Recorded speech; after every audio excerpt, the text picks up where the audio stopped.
for improving gas mileage. Hello guys! Gusto mo bang makatipid sa gas at mapahaba ang biyahe mo? Tara't alamin natin ang mga tips para mapabuti ang iyong gas mileage. Una, drive smoothly. Ang mabilis na pag-arangkada at bigla ang pagpreno ay nakakasira ng fuel efficiency. Kaya dahan-dahan lang at smooth ang driving ang key para makatipid sa gas. Pangalawa, laging i-check ang tire pressure. Tama ang inflation ng gulong mo. Hindi lang gas ang matitipid mo, pati na rin ang buhay ng gulong mo ay hahaba. Bonus tip, align your tires para siguradong smooth ang biyahe. Pangatlo, palitan ang maduming air filters. Ang baladong air filter ay magpapahirap sa makina at magpapataas ng konsumo ng gas, kaya siguraduhin malinis bago ang air filter mo palagi. Pang-apat, patayin ang air conditioner kapag hindi naman kailangan. AC ay pwedeng magpapababa ng fuel efficiency ng hanggang 25%.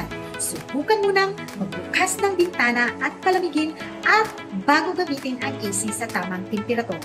Palima, gamitin ang cruise control sa long drives. Ito ay tumutulong para panatilihing steady ang takbo ng sasakyan at maiwasan ang sobrang paggas. Panghuli, bawasan ang cargo ng sasakyan. Ang bawat dagdag ng timbang ay nagpapababa ng fuel efficiency. Kaya iwanan ang mga hindi na kinakailangang gamit sa kotse.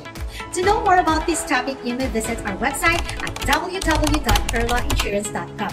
Sa mga simpleng hakbang na to, makakatipid ka na sa gas, mapapabuti pa ang kalikasan. Para sa iba pang tips, huwag kalimutan i-like, i-follow, at i-share ang aming page. Dito sa Perla Insurance, mahalaga ang iyong kaligtasan at tipid sa bawat biyahe. Sa bawat biyahe, kasama niyo kami. This is Shani and Kita Kids! Why there's a delay in the settlement of insurance claims? Hello guys! Naiinip na ba kayo dahil sobrang tagal sa pagsettle ng insurance claim? Alamin natin ang mga dahilan kung bakit nagkakaroon ng delay sa pagsettle ng insurance claims. Una, ang complexity ng aksidente. Kapag maraming sasakyan ang involved o may lasing na driver, mas mahirap tukuyin kung sino ang may kasalanan, kaya medyo natatagalan ang proseso. Pangalawa, ang tindi ng pinsala. Kapag malala ang natamo ng biktima, natitigil ang negosasyon hanggang hindi pa siya gumagaling. Halimbawa, kapag may confusion o spinal cord injury at na-admit ang involved na parties. Pangatlo, incomplete documents. Kailangan kompletong mga dokumentong isusumiti para ma-process ang claim. Kapag may kulang, siguradong madidelay ang settlement. Pang-apat, dispute sa kung sino ang responsable. Kapag nagkakaroon ng alitan kung sino may kasalanan, mahaba ang magiging investigasyon at magdudulot ito ng delay. Pang-lima, pagkuha ng medical records at bills. Depende ito sa ospital at minsan umaabot ng buwan bago makuha ang kumpletong records na kailangan sa pag-file ng claim. Pang-anim, filing the complaint late. Dapat isasagawa ang filing sa tamang oras para maiwasan ang delay. Kung may delay sa pag-report, siguradong mahuhuli din ang settlement.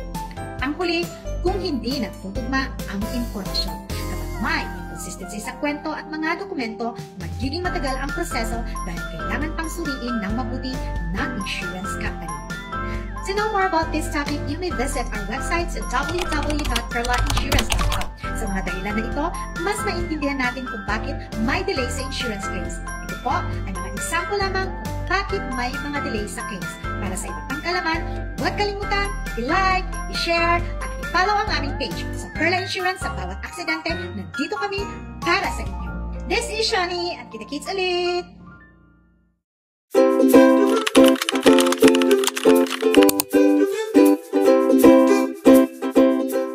All is well with Perla Insurance.